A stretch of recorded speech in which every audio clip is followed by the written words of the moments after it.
नमस्कार दोस्तों, मैं हूं हर्षित सिंह, फार्मासिस्ट और ड्रग कंसल्टेंट। आपका एक बार फिर से स्वागत है शिवनीता टीवी के इस वीडियो में। दोस्तों, आज की वीडियो में आपसे बात करने वाला हूं एक बहुत ही कॉमन समस्या के बारे में। अगर आप एक मेडिकल स्टोर खोलने की सोच रहे हैं तो ये एक ऐसा स्टेज होता है जब हम अपना ड्रग लाइसेंस बनवा चुके होते हैं, मेरा ड्रग काउंटर तैयार है, अब बारी है दवा लाने के बारे में। और ऐसी स्थिति में हमें बिल्कुल भी नहीं पता होता है कि हम कौन सी दवा ला करके अपने मेडिकल स्टोर में रख लें, क्योंकि हम एकदम से फ्रेशर होते हैं और हमें बिल्कुल भी आइडिया ही नहीं होता है कि हमें आखिर कौन कौन सी दवाइयाँ अपने मेडिकल स्टोर में रखनी चाहिए। यही सेम क्वेश्चन मेरे दिमाग में भी उठा था जब मैं अपनी फार्मेसी खोलने को था। मुझे भी नहीं पता था कि मैं कौन कौन सी दवाइयाँ रखूं, लेकिन अब कुछ एक्सपीरियंस के बाद मैं आपसे कुछ चीज़ें शेयर करना चाहता हूं जो कि आपके लिए आसानी हो जाएगी अगर आप एक मेडिकल स्टोर खोलना चाहते हैं तो। इस वीडियो में मैं बहुत ही आसान तरीके से एक एक चीज़ें बताने वाला हूं कि आपको कौन कौन सी दवाइयाँ रखनी है, कैसे कैसे मैनेज करना है। तो ये वीडियो पूरा देखें, ये वीडियो आपके लिए काफ़ी ज़्यादा महत्वपूर्ण हो सकती है। दोस्तों, सबसे पहले शुरुआत करता हूं वीडियो से कि आपको बता दूं कि जब भी आप दवा खरीदने जाएं तो आपको कुछ चीज़ों का विशेष तौर पर ध्यान रखना होगा। सबसे पहली चीज़, जब भी आप दवा लेने जाएं तो बिल्कुल ध्यान रखें और गांठ मान लें स्टार्टिंग में कि आपको किसी भी दवा का ओवर स्टॉक नहीं रखना है। मतलब आप जब भी कोई दवा लेने जाएं तो कोशिश करें कि 3 से लेकर के 5 पत्ते में ही बोले। ऐसा मत करें कि एक ही दवा 4 बॉक्स 5 बॉक्स उठा कर रख लें। इससे क्या होगा कि आपका जो है कहीं पूंजी भी डम नहीं होगी और आपके पास रेंज भी थोड़ा थोड़ा बढ़ता जाएगा। दूसरी चीज़, आपको अपने स्टॉकिस्ट से, अपने होलसेल से कह देना कि भाई साहब मुझे लंबी एक्सपायरी वाली दवाइयाँ ही दें, जिससे कि दवा मेरी एक्सपायर कम से कम हो या फिर ना हो। अब मैं आपको बताने वाला हूँ कि आपको कौन कौन सी दवाइयाँ अपने मेडिकल स्टोर में स्टार्टिंग फेज़ में रखनी चाहिए। अगर आप मेडिकल स्टोर खोलने वाले हैं तो 2 तरीके का हो सकता है आपका सिस्टम। या तो फिर आपके अगल बगल डॉक्टर बैठते होंगे, या फिर आपने डॉक्टर बैठाया होगा, या तो फिर आपने मार्केट में कहीं मेडिकल स्टोर खोला होगा। अगर आपके पास डॉक्टर बैठते हैं तो आप सिंपली जाएं उनके पास एक डायरी लेकर के और उनसे पूछें, डॉक्टर साहब आप कौन कौन सी दवाइयाँ लिखते हैं या प्रीफर करते हैं, मैं वो दवाइयाँ मंगा लूँ। डॉक्टर साहब आपको आसानी से बता देंगे कि मैं ये दवाइयाँ ज़्यादातर लिखता हूँ, तो आप उसे नोट कर लें और वो दवाइयाँ मंगा लें। ये तो बड़ा आसान तरीका हो गया। लेकिन अगर आपके आसपास कोई डॉक्टर नहीं बैठते हैं, आप किसी चौराहे पर खोलने वाले हैं या किसी सड़क के किनारे खोलने वाले हैं मेडिकल स्टोर, तो ऐसी स्थिति में आपको क्या करना है। दोस्तों, ऐसी स्थिति में आपको कुछ दवाइयों की कैटेगरियाँ होती हैं, वो दवाइयाँ आप ले लें। जैसे सबसे पहला चीज़ क्या होता है कि आप जब भी स्टॉकिस्ट पर पहुँचें आप उनसे बोलें कि मुझे पेन मैनेजमेंट के लिए टैबलेट दे दीजिए, पेन किलर दे दीजिए। अब पेन किलर में ये उनसे बात कीजिएगा आप कि जो मेरे एरिया में सबसे ज़्यादा बिकता है। स्टॉकिस्टों को पता होता है कि आपके एरिया में सबसे ज़्यादा सेल कौन सी दवाइयों की होती है, तो आप उनसे पूछ लें कि जो मेरे एरिया में सबसे ज़्यादा बिकने वाला पेन किलर है वो आप मुझे दे दें। जैसे कि हो सकता है कि आपके एरिया में ज़ीरोडाल पी ज़्यादा बिकता हो, आपके एरिया में हो सकता है पारिजेसिक ए ज़्यादा बिकता हो, आपके एरिया में हो सकता है कि डोलोजेसिक पी बिकता हो। जो भी दवाइयाँ हो सकता है आर्फ्रेट 3D बिकता हो, जो भी दवाइयाँ आपके एरिया में सबसे ज़्यादा बिकती हैं पेन किलर रेंज में, वो आप बोल दीजिए वो मुझे 5-5 के स्ट्रिप में 3-4 ब्रांड आप दे दीजिए। फिर आप उनसे बात करें कि भाई साहब जो मेरे एरिया में सबसे ज़्यादा PPI बिकता हो, PPI का मतलब होता है प्रोटॉन पंप इनहिबिटर, और आसान भाषा में बताऊँ तो गैस की दवा। तो मेरे एरिया में जो सबसे ज़्यादा बिकती हो गैस की दवाइयाँ, जैसे कि हो सकता है कि आपके एरिया में पेंटॉप बिकता हो सकता है कि आपके एरिया में पेन डी बिकता हो सकता है कि आपके एरिया में महापेंटा DSR बिकता हो सकता है कि आपके एरिया में रेवेमेड DSR बिकता हो।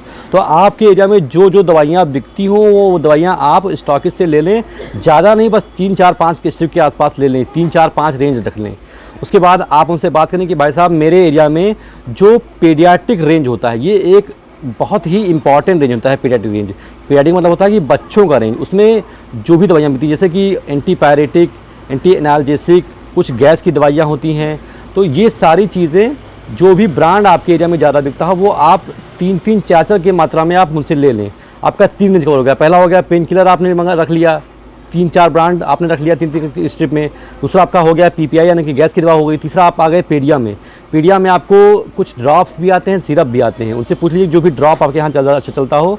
ड्रॉप का मतलब जो बच्चे एकदम नवजात होते हैं, बच्चे एकदम पैदा हुए से लेकर के 7-8 महीने के अंदर जो बच्चे थे उनके लिए ड्रॉप होती है।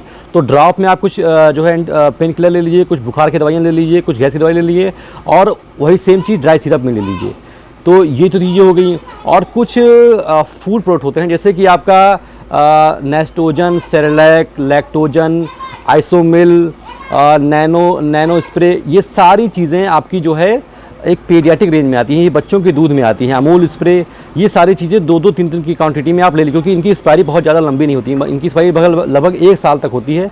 तो आप एक्सपायरी देखते हुए ये 2-2 के स्टॉक में, जैसे कि लैक्टोजन 2 हो गया, सेरेलैक 2 हो गया, और आपका नेस्टोजन 2 हो गया, पेडियाश्योर 2 हो गया, ऐसे कर करके आप उसको स्टॉक में रख लें।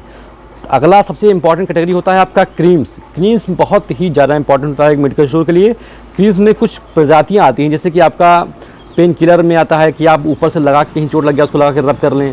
पेन किलर में आपको सूमो जेल हो गया, और वॉनली हो गया, मूव हो गया, नूरामेंट हो गया, ये तो बहुत ही मस्ट दवाइयाँ हैं, ये सब आप रख लें। जो है एंटी इन्फेक्टिव ड्रग्स होती हैं, कुछ आपकी स्किन पे लगाने के लिए होती हैं, कुछ महिलाएं आती हैं इसमें मोमेटासोन वगैरह होता है, मेलामेट वगैरह होता है। ये सारी क्रीम्स जो है आप पूछें कि मेरे एरिया में कौन बेहतर चलती हैं, स्टॉकिस्ट को बड़े आसानी से आपको वो कुछ लिस्ट दे देंगे। आप उसको हर एक ब्रांड लगभग 2-2 3-3 चल करके आप अपने यहाँ पर रख लें। कुछ होते हैं इन्हेलर्स, जो कि जिन लोगों को सांस की समस्याएं होती हैं, इनका सांस वगैरह फूला करता है, तो ऐसी स्थिति में कुछ इन्हेलर्स होते हैं, कुछ रोटा कैप्स होते हैं। जैसे कि आपको नाम बताऊं अगर मैं, तो फुल फार्म 200, फुल फार्म 400, एरोकार्ट, रोटा कैप, आस्थालिन, डुआलिन, रेस्प्यूल्स भी आते हैं।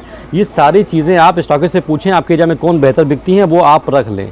तो ये 4 कैटेगरी होंगी। और उसके बाद सबसे इम्पॉर्टेंट कैटेगरी होती है आपकी OTC, यानी कि ओवर द काउंटर ड्रग। ये ऐसी दवाइयाँ होती हैं OTC जो किसी प्रिस्क्रिप्शन की, जिसको किसी प्रिस्क्रिप्शन की आवश्यकता नहीं होती, यानी कि कोई ऐसी दवाइयाँ जो बिना पर्चे के भी बिकती हों, जैसे कि आपका इनो हो गया, गैसोफास्ट हो गया, स्टेप्सिल हो गया, विक्स हो गया, कॉन्ट्रासेप्टिव्स मतलब कंडोम्स वगैरह हो गए, प्रेगा न्यूज़ हो गया।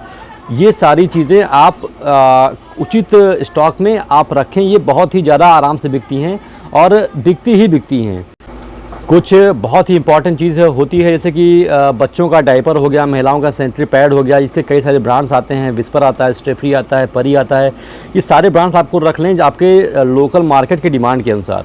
उसके बाद एक बहुत ही इंपॉर्टेंट सेगमेंट होता है मेडिकल स्टोर के लिए, कॉस्मेटिक यानी कि ऐसी चीज़ें जो हमारे श्रृंगार में आवश्यक होती हैं, जैसे कि कई सारे क्रीम्स आती हैं जो कि महिलाएं और लोग यूज़ करते हैं, जैसे कि फेस वॉश हो गया, आपका हिमालय का फेस वॉश हो गया, फेयर लवली का फेस वॉश हो गया। ये सारी चीज़ें आपको रखनी, इसमें मार्जिन हालांकि बहुत कम रहता है, लेकिन आपको रखनी ही चाहिए, क्योंकि ये दुकान का एक प्रकार से बहाना कह सकते हैं, क्योंकि कस्टमर इसको लेने के बहाने आएगा और आपसे कुछ और चीज़ें लेकर के जाएगा।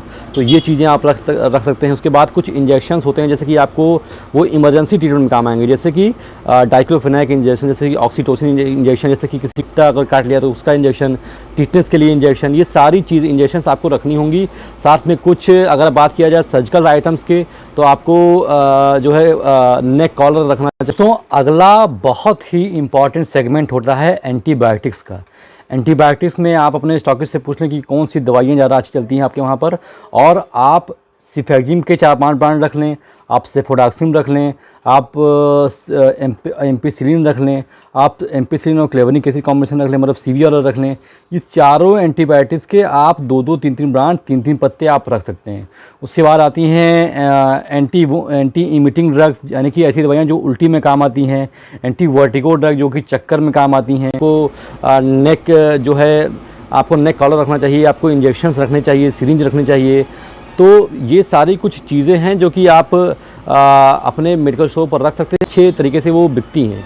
तो ये तो थी आपके एक मोटा आइडिया जो कि आप अगर आप मेडिकल स्टोर खोलना चाहते हैं तो आपको रखना चाहिए, अटेंड करनी है, और इन्हीं रेंज से आप अपना मेडिकल स्टोर खोल सकते हैं। अब मान लीजिए आपने दवाइयाँ मंगा ली और इसके अलावा कुछ और कस्टमर कुछ मांगता है जो कि आपके पास नहीं है, तो करना क्या, सिंपल सा फंडा है आपको।